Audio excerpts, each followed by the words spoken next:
Stego Wrap is tough enough to be installed over aggregate, sand, or tamped earth base. Stego can withstand rugged construction environments. Unroll Stego Wrap over the area where the slab is to be placed. It should completely cover the placement area. All joints and seams, both lateral and butt, should be overlapped 6 inches and taped using Stego tape. The application area should be free from dust, dirt, frost, and moisture to allow maximum adhesion of the pressure-sensitive tape. Slab design and perimeter impediments can vary greatly. ASTM E1643 recommends terminating installation at the edges by bringing Stego Wrap to the height of the slab or terminating at impediments, then sealing to the foundation wall, grade beam, or slab. Stego provides options for creating a seal at the termination of the vapor barrier as required by ASTM E1643.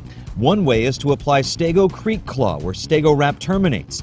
Its innovative technology forms a seal to the slab. Always consult the project architect and structural engineer about the balance between sealing the perimeter from moisture and structural concerns before proceeding.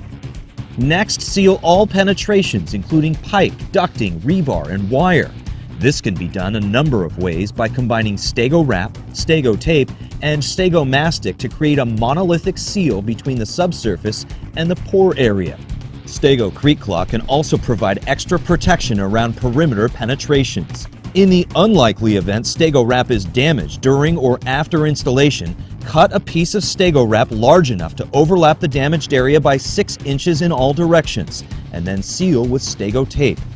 Many flooring companies recommend placement of the concrete slab directly on the vapor barrier, which eliminates any potential water that could be trapped in a blotter layer and then resurface through the slab to damage flooring adhesive. Remember, consult your local building codes and regulations along with the design or architectural firm's guidelines before proceeding.